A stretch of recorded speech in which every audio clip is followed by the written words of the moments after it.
peuple de Dieu, je sais qu'il y a beaucoup des enfants de Dieu qui ne connaissent pas ce qui veut dire le royaume de Dieu. La Bible déclare dans le livre de Matthieu 6, verset 33, cherchez premièrement le royaume des cieux et la justice de Dieu. Mais le royaume des cieux, qu'est-ce que ça veut dire, royaume des cieux? Alors le royaume des cieux veut tout simplement dire ici de chercher le Christ.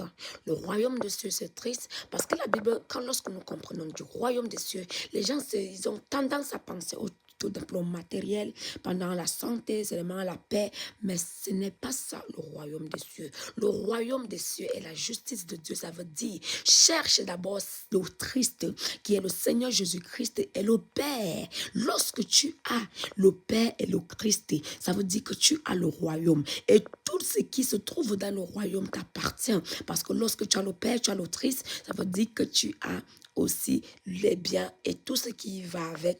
Mais la première des choses, c'est que tu sauves ton âme. Parce que nous ne devions pas regarder seulement les biens matériels. Nous ne devions pas regarder seulement de ce que les convoitises, nous ne devions pas avoir la convoitise du monde. Mais nous devions avoir la vision au-delà de ce qui veut dire le royaume de la parole de Dieu, le royaume des cieux. La Bible déclare que cherche la sagesse.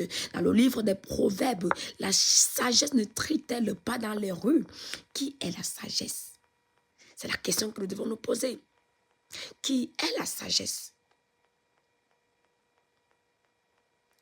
Que le Seigneur vous bénisse. Je prie par le nom puissant de Jésus-Christ de Nazareth, que le Dieu de nos pères vous révèle. Il vous donne la connaissance, parce que sans connaissance, mes frères, nous ne pouvions pas avoir la sagesse de Dieu. Mais il faudra d'abord chercher la connaissance, parce que les gens cherchent d'abord à voir le royaume des cieux sans toutefois connaître, sans toutefois chercher la connaissance. Cherchons d'abord la connaissance de Dieu, et le reste nous sera donné, nous sera révélé. Ouvrons le premier œil qui est la connaissance. Soyez bénis abondamment, et je prie que le Dieu de mes pères vous bénisse et vous couvre dans le précieux sang de Jésus-Christ de Nazareth.